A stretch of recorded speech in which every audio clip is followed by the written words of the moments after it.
I never thought in a million years that I'd be leaving California and moving to Gatlinburg, Tennessee, but here I am. So right now I plan on building a tiny house, unique space compound that I want to put on Airbnb. And I have a couple of ideas of what I'm gonna do. Oh boy. I had such big dreams for this place, but every dream has a turning point. For us, it's this. Before we can begin expanding our new tiny home village in Texas, we have to go back and close the door on the old one. This is the story of leaving the past behind by packing it all into a 20-foot U-Haul. And it was way harder and more emotional than I ever imagined. This is episode 1 of my new tiny home series, and I can already tell ya, it ain't gonna be easy. So here's what's happening. After getting this land fully permitted for a tiny home village, our lives took a different path and we moved to Texas. For 3 years, the ghost of that original dream, an A-frame, 4 geodesic domes, and this Airstream has been sitting in that garage. I've just sold this property and this is my last time ever setting foot on it. The problem is, I need to get all of these pieces to Texas for our new tiny home village, a project that's well under development. Every single one of these units has the potential to generate $5,000 to $8,000 a month in revenue. So every day that they sit here collecting dust is a massive opportunity lost. This isn't just a move.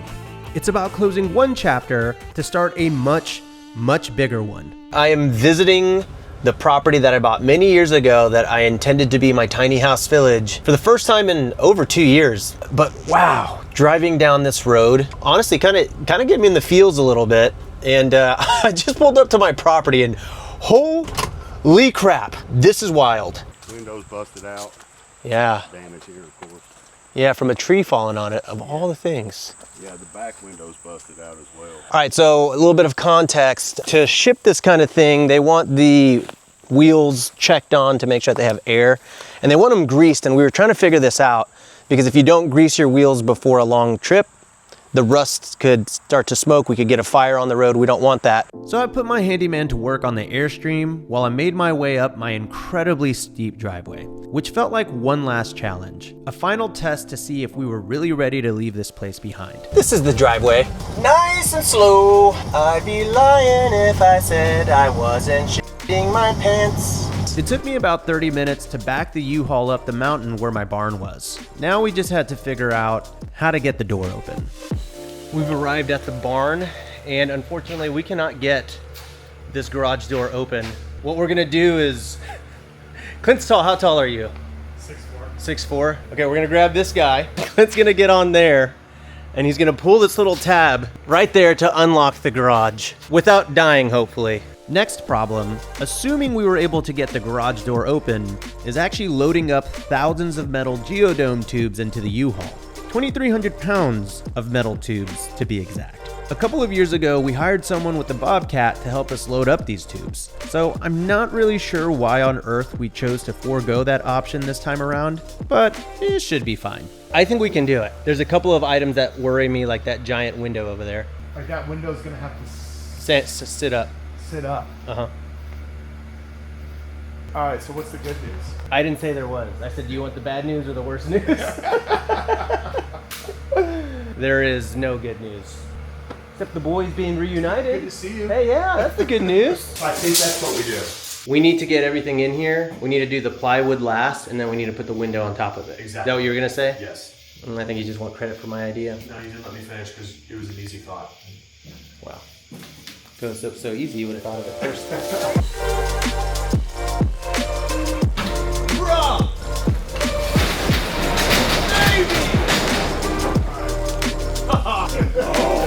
Let's fucking go! I'm so optimistic about things that it typically ends up screwing over the people in my life because I never really account for reality or how long things will take. This garage was the prime example of this. All right, it is 10:38. At 8:45, I was like, all right, let the games begin. 2 hours later, we've made some progress. It's not that bad. We've done all right. The sheer physical effort of packing everything up felt like the price of admission for our new future. We had to physically dismantle the past before we could build what was next. And to make it all happen, we had to get this done and get to Texas in 2 days. We just got done putting in the midnight oil, if you will. My goodness. So many things about this property. I actually had a good time living here. I lived here for a year. We had every intention of coming out here and doing this tiny house village thing. It's really hard to live on a mountain for a year with no cell service, and like the nearest store is 30 minutes away. You have no friends. And so I think it kind of just broke us after a year. You know, it's funny. As hard as it was, I'm really grateful for our time here.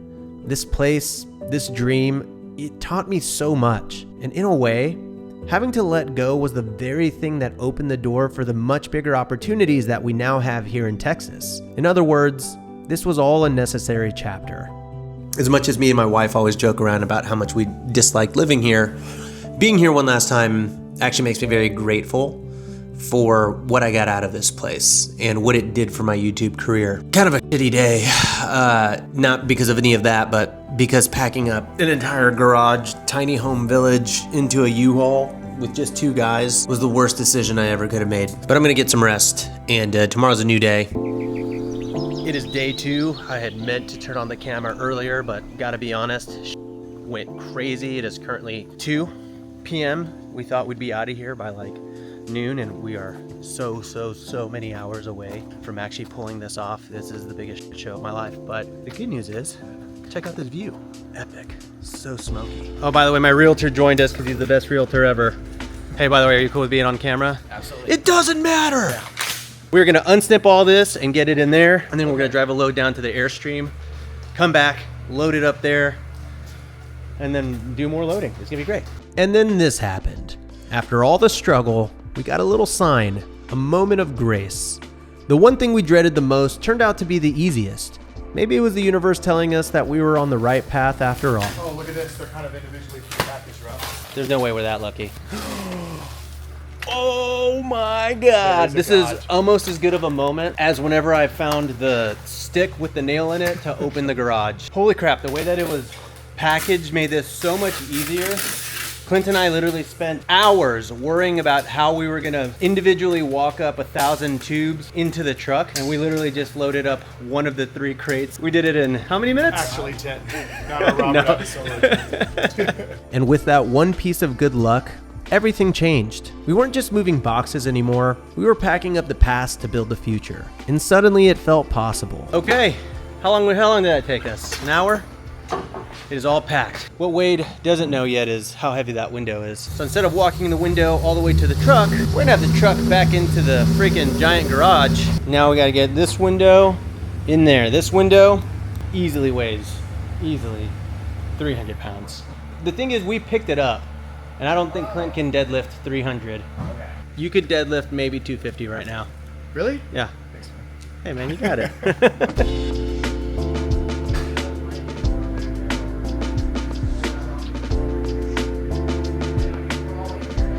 Looking great, fellas. Just the way we drew it up. Look at that. I mean, honestly, it looks better than I thought it was gonna look. I'm not lying.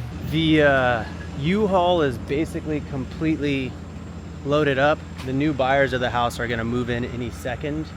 We have tried to hold them off from actually moving in. We closed today. It's their property. They own it, but we were like, please just give us a few more hours. So they did, thankfully. And at the same time, the Airstream coordinated to have it picked up today, and we're sending it out to Fredericksburg. Truthfully, I am not sure it's gonna make it. We did it. It feels like we've accomplished so much. And oh my gosh. Only just begun. See, we haven't even started the drive. The thing that we thought was gonna be the hard part, that has not even started yet. Biggest lesson. Keep a positive attitude. Keep a positive attitude. Second biggest lesson. Make a plan. Literally do anything other than what we did. Third lesson, don't set out to build a tiny house village unless you're serious about doing it immediately. Because that stuff's been in the garage for years. It's great though. I'm glad we found a home for it. Look, we didn't build a tiny house village here. That's okay, because we're building a tiny house village in Fredericksburg, Texas. It actually already exists. It's 13 units. We're just adding to it, baby. We're trying to get from 13 to 18. Yeah, that's what it's all about. And the laughs. And the laughs. Mostly the money. Mostly the money, let's be honest. We were about to start our 18-hour drive to Texas. The hardest part was behind us, or so we thought. Well, this is the worst freaking news. We're off to Fredericksburg, and the freaking Airstream guys are pulled over. I'm really nervous about what they're gonna tell us. No lights. Oh, it's the lights? Oh, your lights. ¿Te acuerdas cuando yo le pregunté sobre eso? Sí, ¿tú pusiste esos? Sí, porque no hay, no sirve, no funciona. Yeah. It's not working. Pero maneja bien. Sí, no, todo bien, todo bien. Oh, Hasta God. ahora, Ah, amigo. Basically what happened was my lights didn't work, so they had to put their own lights on, but they didn't have space to do it by the land because it's very cramped, so they just pulled over to put their own lights on, but it's all good. That was enough stress for one day. I could literally feel my relief compounding with every city we crossed. And somewhere between Tennessee and Texas, the stress turned into excitement. When I want you, when I need you. We made it to Texas, baby! I basically have driven this entire road trip and Clint's been on his phone the entire time. Dude, it's Sick. It's so nuts that you could actually make it look like that with the powers of editing. It's true.